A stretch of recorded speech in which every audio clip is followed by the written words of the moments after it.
Back here at Legacy Studios in East Liverpool, and it's time for the fastest and the greatest 2 minutes in sports. The Kentucky Derby comes to Churchill Downs Saturday. So before we preview it with Dave Pasquale, who will join us Sunday at noon on the Coons Market Black and Gold Sunday Show on the Disc Institute of Pittsburgh Newsline, it's all about the history. Yes, from Man of War, Secretariat, Seabiscuit, Affirm, Pinkai, Shoemaker, Bob Bathard. You just think those names, you think Kentucky Derby. So Dave, why is it, as you join us on the AT&T Sports Line, that the Kentucky Derby has such rich history? I know why. I think the audience would find it interesting what you have to say. Good afternoon.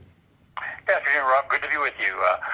Well, it goes all the way back to about turn of the century, around 1892, somewhere around there, when they ran the first one, and the horse by the name of Aristides won it. And shortly after that, I think the whole country fell in love with Kentucky Derby. It's, as they say, it's the most exciting 2 minutes in sports, and I happen to be in agreement with that. I just think it's a tremendous day for mostly all Americans, even ones that don't like horse racing will tune in to the Kentucky Derby. It's just a wonderful day and a good race to bet too.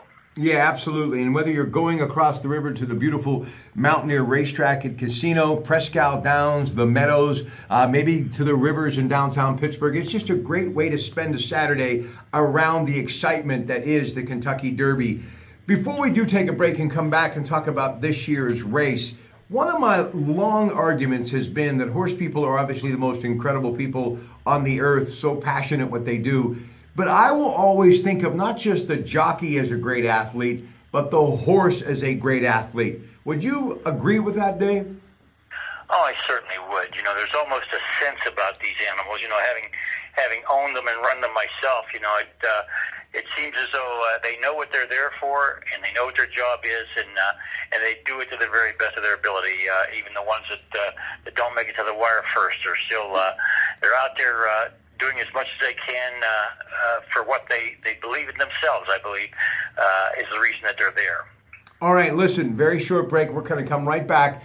And Dave is going to do what he does best. He's going to handicap and take you through those 2 minutes. And, of course, from the starting gate to the finish line and what he thinks will happen. And this year, there is no favorite. Is that a good thing or not? We'll find out what Dave has to say next from Legacy Studios in East Liverpool, Ohio. Good afternoon.